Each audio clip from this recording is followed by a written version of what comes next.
تو شعبان کے مہینے میں روزے بھی خوب رکھنے چاہیے، شعبان کے مہینے میں اللہ سے دعائیں بھی کرنی چاہیے، لیکن خاص طور پر 15 شعبان کی رات کو جاگنا چاہیے، اللہ سے دعائیں کرنی چاہیے، لمبی نفلیں پڑھنی چاہیے، لمبا سجدہ کرنا چاہیے۔ اور ہمارے نبی کا ارشاد ہے کہ 15 شعبان کی رات کو اللہ تعالیٰ بنو کلب ایک قبیلہ تھا، عربوں کا ایک قبیلہ تھا بنو کلب، اس قبیلے کی خصوصیت یہ تھی کہ اس کے پاس بکریاں بہت تھیں، ایک آدمی کے پاس سینکڑوں بکریاں۔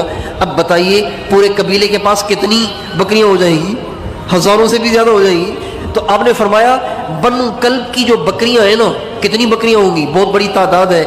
آپ نے فرمایا بنو کلب کی بکریوں کے بالوں سے زیادہ اللہ گنہگاروں کو اس رات معاف کرتے ہیں۔ بنو کلب کی بکریاں لا تعداد، پھر ان کے بال کتنے ہوں گے؟ ایک بکری کے بال کوئی گن سکتا ہے؟ اتنے لوگوں کو اللہ 15 شعبان کی رات کو معاف کر دیتے، جہنم کی آگ سے نجات دے دیتے۔ اور ایک روایت میں یہ بھی آتا ہے، آپ علیہ السلام نے فرمایا اللہ 15 شعبان کی رات کو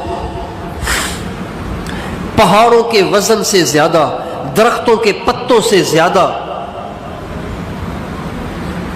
ریت کے ذروں سے زیادہ اللہ تعالیٰ 15 شعبان کو گناہگاروں کو معاف کرتے ہیں۔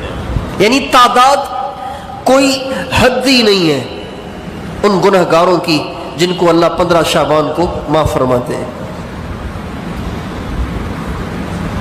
اس لیے 15 شعبان کی رات کو گناہگاروں کو غنیمت سمجھنا چاہیے، گناہگاروں کو غنیمت سمجھنا چاہیے۔